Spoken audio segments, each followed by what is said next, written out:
ជំរាបសួរពុកម៉ែបងប្អូនថ្ងៃនេះក្រុមការងារចុងភៅហេងលៀបបានចុះមកដល់ហាង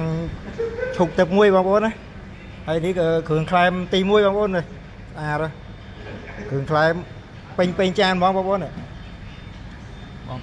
មើលបានបងប្អូនណាណែបងប្អូនមកមើលក្នុងនេះតែម្ដងបងប្អូននេះនេះមកជូពងត្រីបងប្អូនណាមើលត្រីស្អាតសាច់ច្រើនណាពងបន្លែអីស្អាតណាហើយមកមុខទៀតនេះត្រីតកែចំហុយបងប្អូនណាមើលត្រីធំហើយក្តៅហុយបងប្អូនហើយនេះខបពេបងប្អូន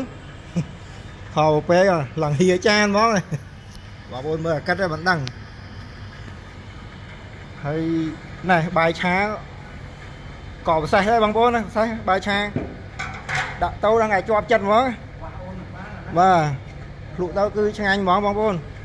បើបងប្អូនបានហូបគឺមិនខកបំណងទេហើយចុងក្រោយបងប្អូនផ្អែមបងប្អូនផ្អែមចានធំទៀតបងប្អូនមើលមកពេញហើយចុងភៅហេងលៀបគាត់ដាក់ឲ្យមកស្អាតបងប្អូនណាហើយបាទហើយនៅការរៀបចំគឺស្អាតដែរបងប្អូនបើចានសិតតែពណ៌មាសទាំងអស់គឺការមានការតុបតែងបានល្អណាស់បងប្អូនណានេះមើលមានតុបតែងបានស្អាតណាបាទនេះឆាអត់ទាន់ដុសចេញជាចានទេបងប្អូនបាទហើយនេះកន្លែងចេញមកហូបខ្ញុំនេះក៏រៀបចំបានល្អដែរហើយអានេះញោមមកកាក់បងប្អូនញោមមកកាក់ចានធំញោមមកកាក់ចានធំបងប្អូនណា